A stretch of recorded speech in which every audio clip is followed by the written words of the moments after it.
ഏതാണ്ട് 2.5 പതിറ്റാണ്ടുകാലത്തിലധികമായി വ്യക്തി അധിക്ഷേപത്തിലൂടെയും നട്ടാൽ കേൾക്കാത്ത കള്ളപ്രചാരണങ്ങളിലൂടെയും ഇത്രയധികം വെല്ലുവിളികളെ അതിജീവിക്കേണ്ടി വന്ന, രാഷ്ട്രീയ ഗൂഢാലോചനകളെ പ്രതിരോധിക്കേണ്ടി വന്ന ഒരു വ്യക്തിയും ശ്രീ പിണറായി വിജയനെ പോലെ ഇന്ത്യൻ രാഷ്ട്രീയ മണ്ഡലത്തിൽ ഉണ്ടാവുകയില്ല. ലാവ്ലിൻ കേസിലൂടെയാണ് പിണറായി വിജയനെ അഴിമതിക്കാരനാക്കുവാനുള്ള ശ്രമങ്ങൾ ദേശീയ തലത്തിൽ ആരംഭിക്കുന്നത്.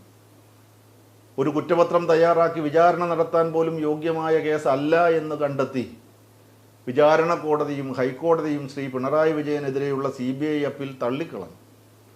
തുടർന്ന് വിശ്വസനീയമായ എന്തു തെളിവാണ് അദ്ദേഹത്തിനെതിരെ ഉള്ളതെന്ന സുപ്രീം കോടതിയുടെ ചോദ്യത്തിന് മുന്നിൽ ഉത്തരം നൽകാതെ 39 തവണയാണ് CBI കേസ് മാറ്റിവെപ്പിച്ചത്.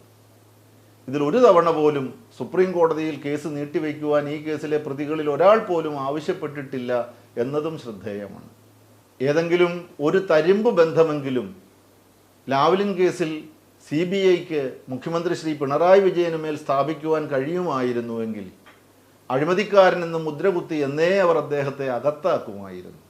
സ്വർണ്ണക്കള്ളക്കടത്തു കേസായിരുന്നു മറ്റൊരാരോപണം. കേരള മുഖ്യമന്ത്രിയെയും സ്പീക്കറെയും മന്ത്രിമാരെയും ഒക്കെ ഇപ്പോൾ അറസ്റ്റ് ചെയ്യുമെന്ന് പ്രചരിപ്പിച്ച് മാസങ്ങളോളമാണ് സർക്കാരിനെയും സർക്കാരിന് നേതൃത്വം നൽകുന്ന പാർട്ടിയെയും കസ്റ്റംസും NIAയും EDയും മാധ്യമങ്ങളും ചേർന്ന് വേട്ടയാടിയത്. നയതന്ത്ര ചാനലിലൂടെ നടന്ന സ്വർണ്ണക്കടത്തിനെ കുറിച്ചുള്ള അന്വേഷണങ്ങളെല്ലാം പൂർത്തിയാക്കി റിപ്പോർട്ട് സമർപ്പിച്ചിട്ടും സ്വർണം കൊണ്ടുവന്നതാരെന്നോ ആർക്കുവേണ്ടിയാണ് കൊണ്ടുവന്നതെന്നോ തെളിയിക്കാൻ കഴിയാതെ, സ്വർണം കൊടുത്തുവിട്ട പ്രതികളെ അറസ്റ്റ് ചെയ്യുവാനുള്ള ശ്രമം നടത്താതെ കേന്ദ്ര ഏജൻസികൾ പാത്തിരിപ്പ് കളിച്ചു മടങ്ങി.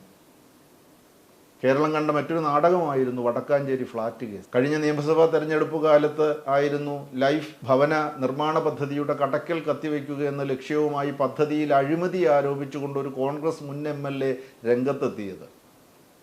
കേന്ദ്ര അന്വേഷണ ഏജൻസികൾ ആവുന്നത്ര ശ്രമിച്ചിട്ടും വടക്കാഞ്ചേരി ഫ്ലാറ്റ് സമുച്ചയവുമായി ബന്ധപ്പെട്ട് ഒരു നിയമവിരുദ്ധതയും കണ്ടെത്തുവാൻ കഴിഞ്ഞില്ല.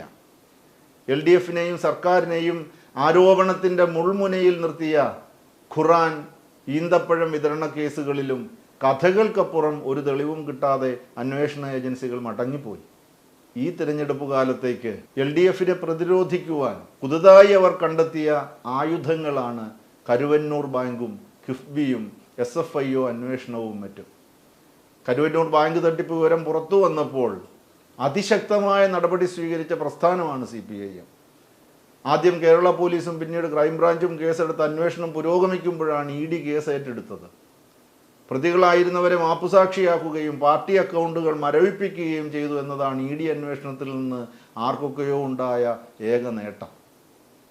ബജറ്റിന് പുറത്ത് ഫണ്ട് ശേഖരണം നടത്തുന്ന കിഫ്ബിയുടെ ബാധ്യതകൾ ഗവൺമെൻറ്റിൻ്റെ ബാധ്യതയായി പരിഗണിച്ച് കേരളത്തിൻ്റെ വികസന മുന്നേറ്റം തടയുക എന്നതായിരുന്നു കിഫ്ബിന്മേലുള്ള ആക്രമണത്തിൻ്റെ ലക്ഷ്യം.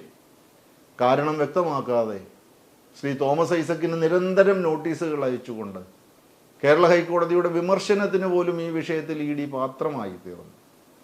ശ്രീ പിണറായി വിജയൻ്റെ കർമ്മശേഷിക്ക് മുന്നിൽ കെട്ടിച്ചമയ്ക്കപ്പെട്ട ദുരാരോപണങ്ങളും കേസുകെട്ടുകളും പൊട്ടിത്തകർന്നു വീണപ്പോൾ അദ്ദേഹത്തിൻ്റെ കുടുംബാംഗങ്ങളെ ആരോപണത്തിൻ്റെ മുൾമുനയിൽ നിർത്തുക എന്ന ലക്ഷ്യവുമായാണ് CMRL, എക്സാലോജിക് എന്ന 2 കമ്പനികൾ കരാർ ഉടമ്പടി പ്രകാരം അവരുടെ ബാങ്ക് അക്കൗണ്ടുകൾ വഴി കൈമാറിയ തുകയെ അഴിമതിയും മാസപ്പടിയുമായി ചിത്രീകരിച്ചുകൊണ്ട് SFIO അന്വേഷണം പ്രഖ്യാപിച്ചത്. കമ്പനി നിയമപ്രകാരം രജിസ്ട്രാർ ഓഫ് കമ്പനി അന്വേഷണം നടത്തി വരവെയാണ് SFIO അന്വേഷണം തുടങ്ങിവെച്ചത്. പാർലമെൻറ്റ് ഇലക്ഷന് മുമ്പ് ശ്രീമതി വീണ വിജയൻ അറസ്റ്റിലാകും എന്ന് കഴിഞ്ഞ 9 മാസക്കാലം പ്രചരിപ്പിച്ച ബുദ്ധികൾ യാതൊരു സങ്കോചവുമില്ലാതെ ഇപ്പോൾ പറയുന്നത് ഇലക്ഷൻ കഴിഞ്ഞാൽ ഉടൻ അവർ അറസ്റ്റിലാകുമെന്നാണ്. ചില ഓൺലൈൻ മാധ്യമങ്ങളുടെ പ്രകടനങ്ങൾ കണ്ടാൽ അവരുടെ പ്രവർത്തന ലക്ഷ്യം തന്നെ ശ്രീമതി വീണയെ അറസ്റ്റ് ചെയ്യിക്കുക എന്നതാണെന്ന് തോന്നിപ്പോകും. ഇത്തരക്കാരോട് പറയുവാൻ ഒന്നേയുള്ളൂ, നിങ്ങളുടെ കാമം നിങ്ങൾ കരഞ്ഞു തീർക്കുക. വിലക്കെടുക്കപ്പെടുന്ന മാധ്യമ പ്രവർത്തനങ്ങളിൽ വിറങ്ങലിച്ചു പോകുന്നവരല്ല ഇടതുപക്ഷം എന്നതിനാൽ നിങ്ങൾക്ക് അവരെ തകർക്കുവാൻ ഏറെ ബുദ്ധിമുട്ടേണ്ടി വരും.